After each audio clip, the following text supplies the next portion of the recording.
என் வசம் நானில்லை. 5 ஏவை அங்கே எதிர்பார்க்காத கீர்த்தி ஆச்சரியத்துடன் ஹாய் என்றாள். நீங்களும் இங்கேதான் ஒர்க் பண்ணறீங்களா எனக் கேட்டாள். சம்மதமாக தலையசைத்த தேவை பார்த்து சிரித்தவள், நான் இன்னிக்குத்தான் இங்கே ஜாயின் பண்ண போறேன். இங்கே ஒர்க் எப்படி இருக்கும் என தயக்கத்துடன் கேட்டாள். இங்கே ஒர்க் இஸ் பன். வேலை இருந்தா ராத்திரி பகலா ஆபீஸ்லயே இருப்பாங்க, வேலையில்லாத போது ஜாலியா சுத்திட்டிருப்பாங்க என சிரிப்புடன் சொன்னவன், எந்த புளோர் எனக் கேட்டான். 8வது புளோர். நீங்க எத்தனை வருஷமா இங்கே ஒர்க் பண்ணறீங்க என கேட்டாள். மின் தூக்கியில் 8ஆம் எண்ணை அழுத்தியவன், 5 வருஷம் என்றான். ஓர் கம்பெனி ஸ்டார்ட் செஞ்ச போதே இங்கே ஜாயின் செஞ்சிட்டீங்களா என ஆர்வமுடன் கேட்டாள். அவன் ஆமென்று தலையசைக்க, நீங்க இங்கே என்ன செய்யறீங்க என இயல்பாக கேட்டாள். அவள் கேட்டதற்கு சற்று நேரம் பதில் சொல்லாமல் மெளனமாக இருந்தான். சாரி, தப்பா ஏதாவது கேட்டுவிட்டேனா என அவள் சொல்லும் போதே மின் தூக்கி 8வது தளத்தில் நின்றது. அவளுடன் அவனும் அதே தளத்தில் இறங்கிக் கூடவே நடந்தான். இல்லை, நான் வேறே ஏதோ யோசனையில் இருந்தேன். நான் இங்கே ப்ராடக்ட் டிசைனரா இருக்கேன் என்றான். இங்கே HR டிபார்ட்மெண்ட் எங்கே இருக்கு என அவனிடம் கேட்டாள். அதோ வலது பக்கம் கிரே கலர் கதவு தெரியுதா, அதுதான் HR room. All the best என அவளிடம் தனது வலது கையை நீட்டினான். தாங்க்ஸ் என்றவள் அவனது கையை நட்புடன் பற்றினாள். கீர்த்தி, என் பெயர் உங்களுக்கு ஞாபகம் இருக்கா என ஆழ்ந்த குரலில் கேட்டான். 8வது தளத்தின் இடது பக்கமிருந்த தனது அறையிலிருந்து அனந்துடன் பேசியபடி வெளியே நடந்து வந்தான் கதிர். கீர்த்தியின் கைகளைப் பிடித்தபடி நின்றிருந்த தேவை பார்த்து திகைத்தாலும் தன்னை சமன் செய்து கொண்டான். கதிர் திடீரென்று அமைதியாக நடக்க தேவை பார்த்தவுடன் கதிர் பேசுவதை நிறுத்தியதாக அனந்த் நினைத்தான். தேவ், என்ன அப்படி கேட்கிறீங்க?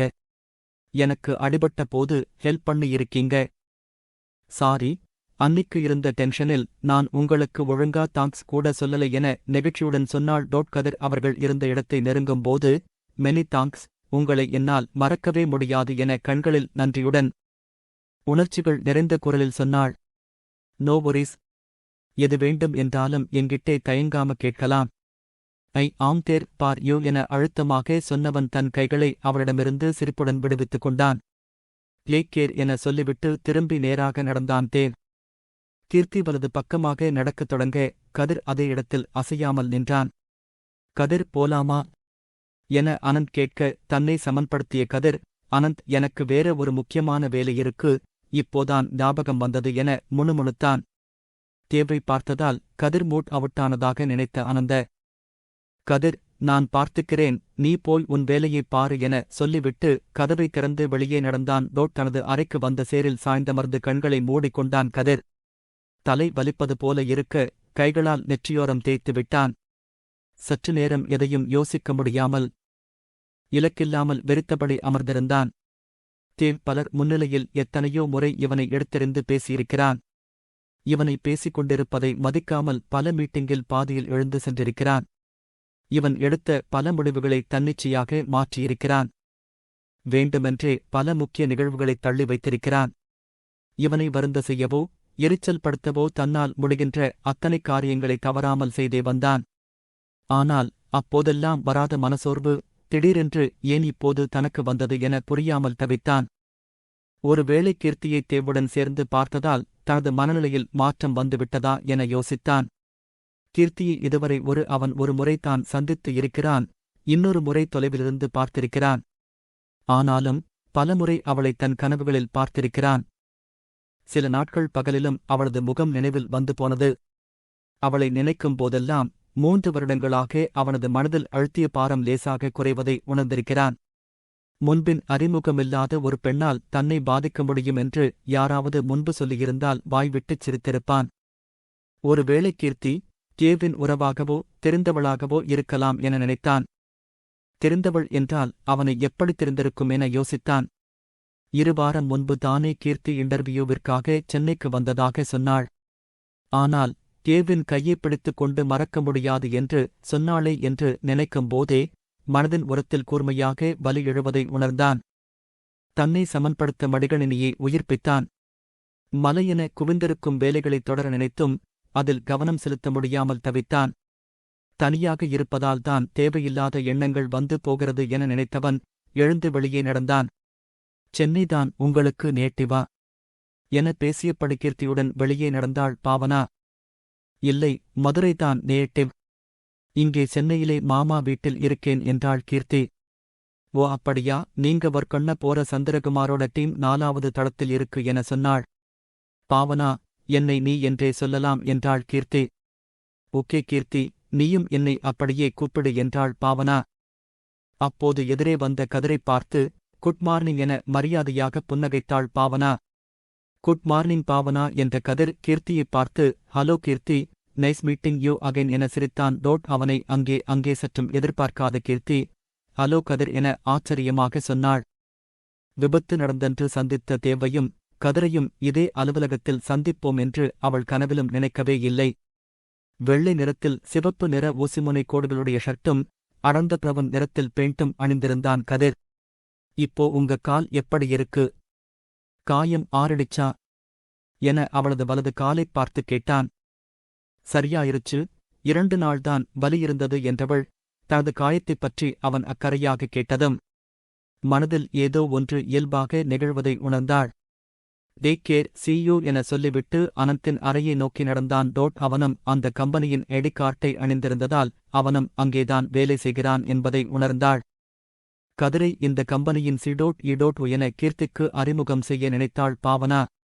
ஆனால் அவன் கீர்த்தியை பரிந்துரை செய்ததை நினைத்தும் இயல்பாக இருவரும் பேசுவதை பார்த்தும் அந்த எண்ணத்தை விட்டுவிட்டாள். அவளுடன் சந்திரகுமாரைப் பற்றி விவாதித்தபடி மிந்த உக்கியில் ஏறினாள். அனந்தின் அறை கதவை திறந்த கதிர் என்ன அந்த மீட்டிங் ஓவரா என முகத்தில் உறைந்திருந்த புன்னகையுடன் கேட்டான். முடிஞ்சிருச்சு. நாம சொன்ன அத்தனை கண்டிஷனுக்கும் ஒத்துக்கிட்டாங்க. ஆனா அவங்க சைடில் இருந்து ஒரே ஒரு கண்டிஷன் தான் போட்டாங்க என்றான் அனந்த். தன் முகத்திலிருந்த புன்னகை மாறாமல் என்னவென்று கேள்வியாக புருவத்தைத் தூக்கினான் கதிர். ப்ராடக்டை சீக்கிரம் கொடுக்க சொல்றாங்க, இதைப் பத்தி ஷாலினியிடம் நாம ஏற்கனவே பேசினோம். ஆனா அவங்க என முடிக்காமல் இழுத்தான். டோன்ட் வொரி, நான் பார்த்துக்கிறேன்.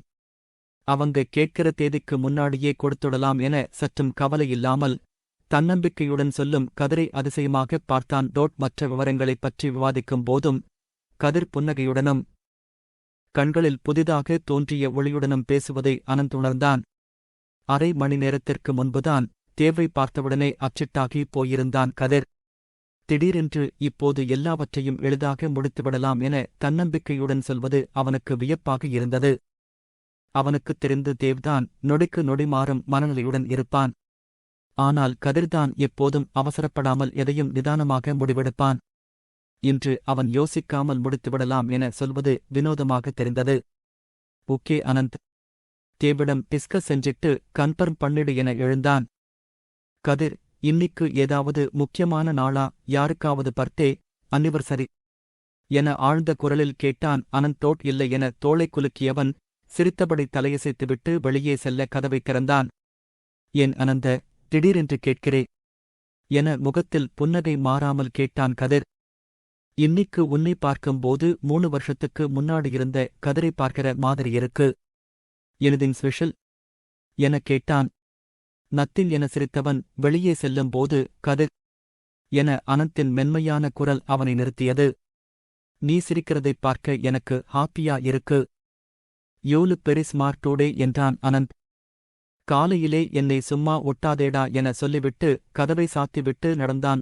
வெகு நாட்களுக்குப் பிறகு மனம் லேசாகி இனிய உணர்வுகளால் இதயம் நிரம்பி வழுவதை உணர்ந்தான். உடல் எடையில்லாமல் லேசாகி பறப்பதைப் போல் உணர்ந்தான். திடீரென்று அலுவலகமே மிகவும் அழகாக மாறிவிட்டதாக அவனுக்குத் தோன்றியது.